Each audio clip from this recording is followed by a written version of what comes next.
Let's bring back our guest, Republican strategist Tony Sayegh, Tamara Holder, Fox News contributor and host of Fox Sports Court on FoxNews.com. All right, so before we took a break and I did some headline news from the deck there, we were chatting about the realities of division politics and really what it can do, the harm it can do, but maybe shine some light.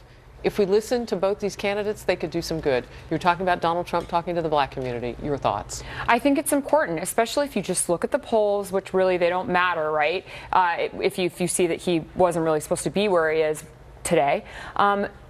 People are hurting in America.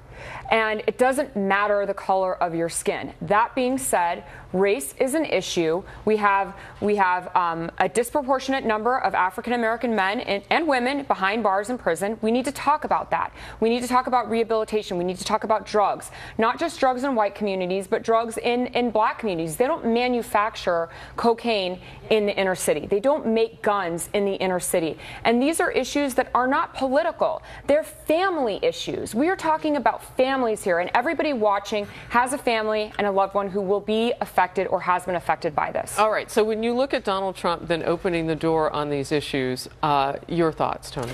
Well, Harris, the thing that's always been intriguing about Donald Trump is that he's run probably the most unorthodox campaign of any Republican Party nominee we've ever had. Argue with you on and that. When you actually listen to some of the substance, which I do actually think he's been exceptionally good at doing since the convention, he does outreach in ways that other candidates have not done as effectively in the past, especially when he talks about the black community, the LGBT community, areas of the country with constituencies that don't traditionally vote for the Republican candidates. And it's largely because what we've seen today is people losing faith in the entire system of government, all the institutions of government. And that's where Donald Trump actually has this advantage to win over people who are not just partisan voters, but really want to see a major change and a disruption in the system. All right, I would close out this topic just by saying that new Quinnipiac poll that we showed earlier this hour that had a 10-point differential, Hillary Clinton leading Donald Trump nationally.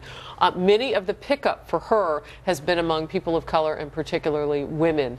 Not necessarily young women, but women. So there's still some inroads that he can make, and you know, he can do some good along the way, as you're pointing out. I mean, it's just like when he went to Louisiana. You can shine the light on things. I'm just giving examples. Let's move on.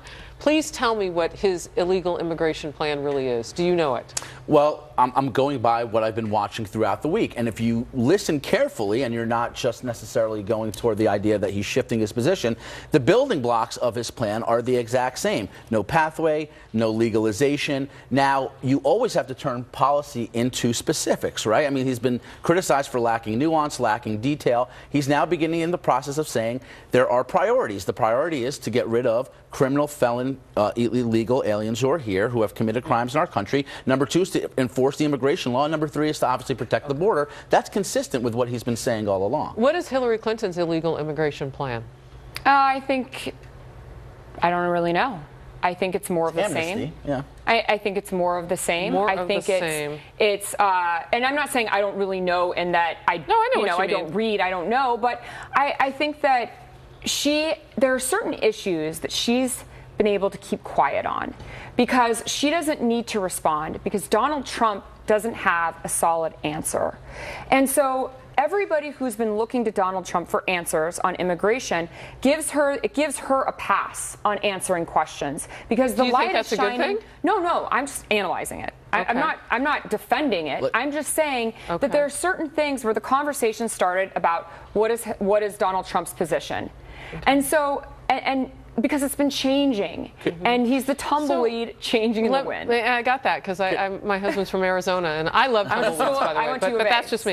So let me ask it to you this way: is she missing an opportunity by maybe not talking about what she would do with? I mean, because the argument is that the system is not working the way it should be working right now. So if she has an idea to fix it, this is a missed opportunity. I want to give Tamara a chance to answer. I think that, well, if you go to her website, she has 100 and something different positions and policy positions on this. And not everybody goes to the website and reads it. I don't know if you guys have been, I skimmed it. So I do think it's an opportunity to really to talk about these issues and talk about, I'm in favor of amnesty. I think a lot of people are.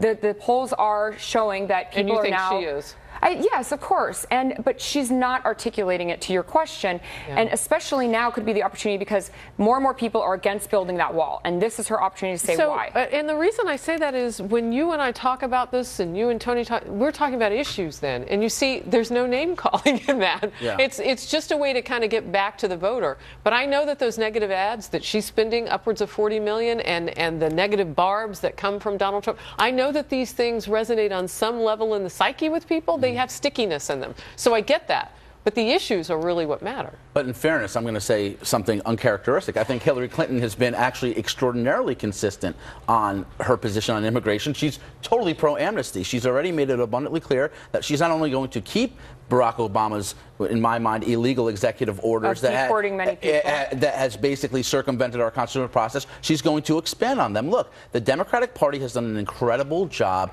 creating this whole idea that your position on immigration is a compassionate test. If you're against reforming the system, if you're against helping illegals, and you're just this kind of bigoted, xenophobic person. That's not necessarily true. There is nuance to this policy, and that's why Donald Trump should answer those. Talk about the nuances. But he actually has this week, and by all media accounts, not to the satisfaction of people who want to consistently hold him to something he said 8 months ago. I think he's not a politician who's obviously evolving in the idea that he's understanding that you have to actually start putting some specifics in place. He's talking about it in a more humanitarian way. That's what I think is a very good development. He's running out of time. I was just going to say he then takes this into a new week, is what I'm thinking.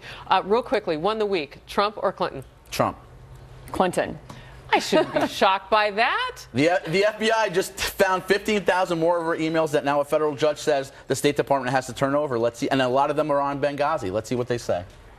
All right. I mean, how many Benghazi times are we going to talk about? Good to see you both. Tony, Tamara, thank you. Thank you. Thanks for having we'll us. have more. Stay with us.